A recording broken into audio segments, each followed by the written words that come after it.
What is up, YouTube? It's your boy Cosmic, and welcome to my channel, The Readers Block 21. And today we're going to round off the three books for Middle Force, the three first books of Middle Force. Get that done and sorted.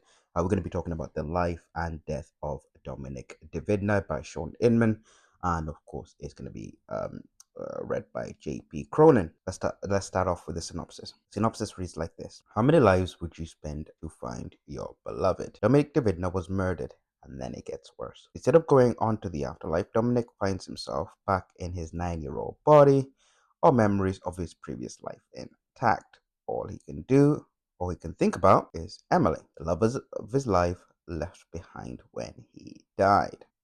And of course, as per usual, there is a excerpt from Shawn Inmon telling you a little bit more about the story, what was going through his head when he was writing it, etc., etc. Let's get on to Dominic. Wow. Okay, here's the thing, right? Till death do us part is supposed to be the vows, right?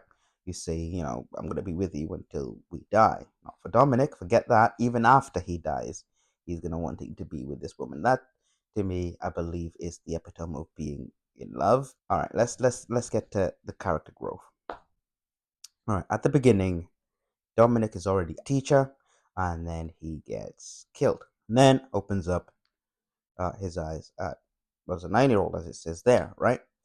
Now, there are so many things, right, that happen between the age of 9 and the age that Dominic is when he is murdered, that you have to cram them all into, into your brain, into your memories, and then when you actually get back to that, you realize, wow, there's so many things you can see, there's some things you can't see.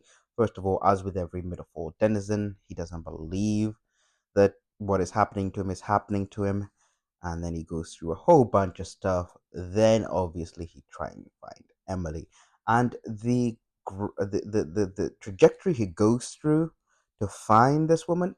I mean, think about it, right? Logically speaking, what would you say to the love of your life when you find them, right? But first of all, they wouldn't know the love of your life, so good luck with that.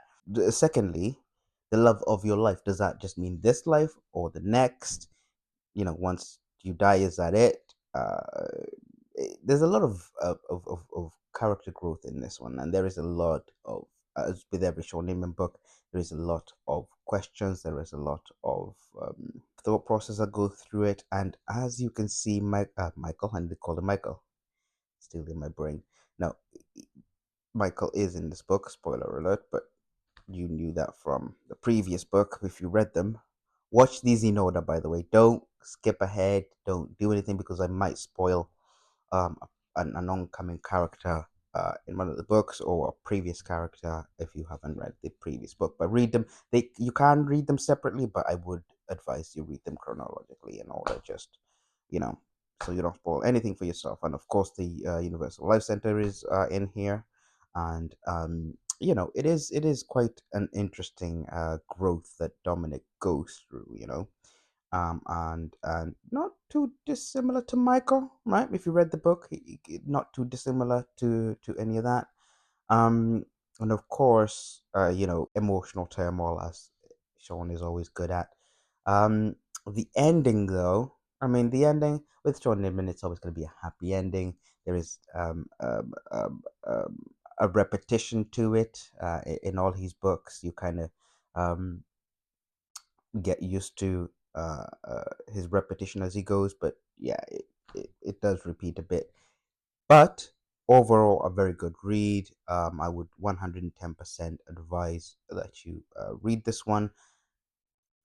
After this book, I might take a little bit of a break from uh, uh, Middle Falls for a second and go maybe to Sean's other book, and then we'll go from there. Then, now I leave you with this question then. What does till death do us part mean to you, right?